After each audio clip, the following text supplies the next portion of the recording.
Have you ever thought that handling money is just a game of math and numbers? We've been taught that success with money is all about formulas and IQ. But what if that's completely wrong? What if the real game of money is a game of psychology? Morgan Housel's best-selling book, The Psychology of Money, teaches us that true financial success isn't about being a genius with spreadsheets.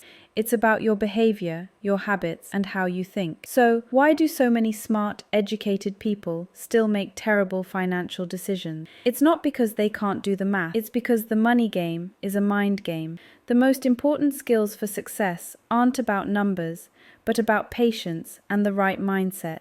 Let's dive into the core lessons from Morgan Housel's book. These insights might just change how you think about your money forever. Lesson 1. True wealth is what you don't see. We often mistake a person's expensive car, big house, or flashy lifestyle for wealth.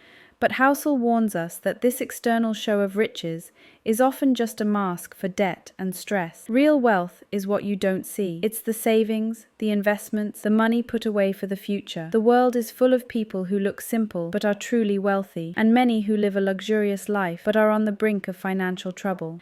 Morgan Housel has a famous line: "Spending money to show people how much money you have is the fastest way to have less money. So, stop trying to impress people. Be rich with your savings, not with your spending." Lesson 2. Everyone has a different money mindset. Nobody is crazy when it comes to money. We all make decisions based on our unique experiences, backgrounds, and emotional history. What seems irrational to you might be a completely logical decision for someone who grew up in poverty or experienced a financial crisis. If you grew up with no financial worries, saving for the future might not feel urgent. But for someone who lived through hardship, being frugal is a natural habit. Don't judge others quickly. As Housel says, what seems crazy to some people is a perfectly reasonable thing to do for others. Lesson 3. The danger of never enough. Our modern world, especially with social media, constantly makes us compare ourselves to others. We chase bigger houses, better cars, and fancier vacations. But this race has no finish line. If you constantly want more, you risk losing everything you already have. The legendary writer Kurt Vonnegut once told a story about a billionaire at a party. He joked to another author, "I bet this guy makes more in a single day than you have made from your entire career." The author smiled and said, "Yes, but I have something he'll never have: enough." The key is to define what enough means to you. True satisfaction and peace of mind come from knowing when to stop. Lesson 4. Luck and risk are hidden players. We often look at successful people and assume it was all hard work and skill, but luck and risk play a huge role.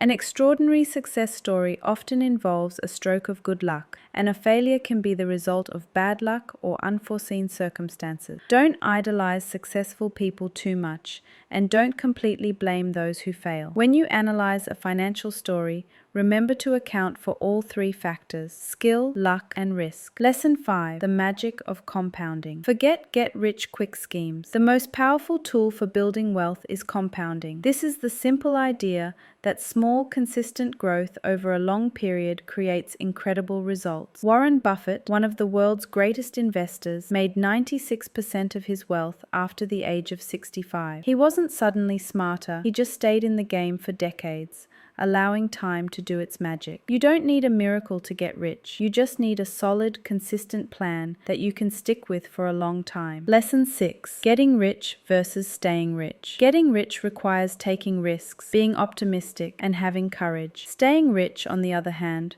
requires a different set of skills: prudence, humility, and a bit of caution. Once you have wealth, the most important thing is not to lose it. As Housel puts it, there are a million ways to get rich, but only one way to stay rich: a combination of frugality and a little paranoia. A small mistake or a moment of overconfidence can wipe out years of hard work. Lesson 7. The true value of money is freedom. The ultimate value of money isn't about buying expensive things. It's about buying freedom. It's about having control over your time and living life on your own terms. Many people chase high-paying jobs and status, but sacrifice their time and freedom. The person with a lower-paying job who has time to spend with family and pursue hobbies is often much happier than the high earner who works 80 hours a week. Money's greatest power is its ability to give you options and control over your life. Lesson 8. The man in the car paradox. Here's a fascinating paradox. When you see someone in a flashy, expensive car, do you admire the person, or do you imagine yourself driving that car? Most people are thinking about how they would look in it, not not how cool the driver is. If you buy expensive things to earn respect, you're likely wasting your money. True respect comes from your character, kindness, and humility, not from the luxury items you own. No one is as impressed with your possessions as you are. Final takeaway. The psychology of money reminds us that wealth is not a number on a spreadsheet, it's a behavior. True financial success isn't just about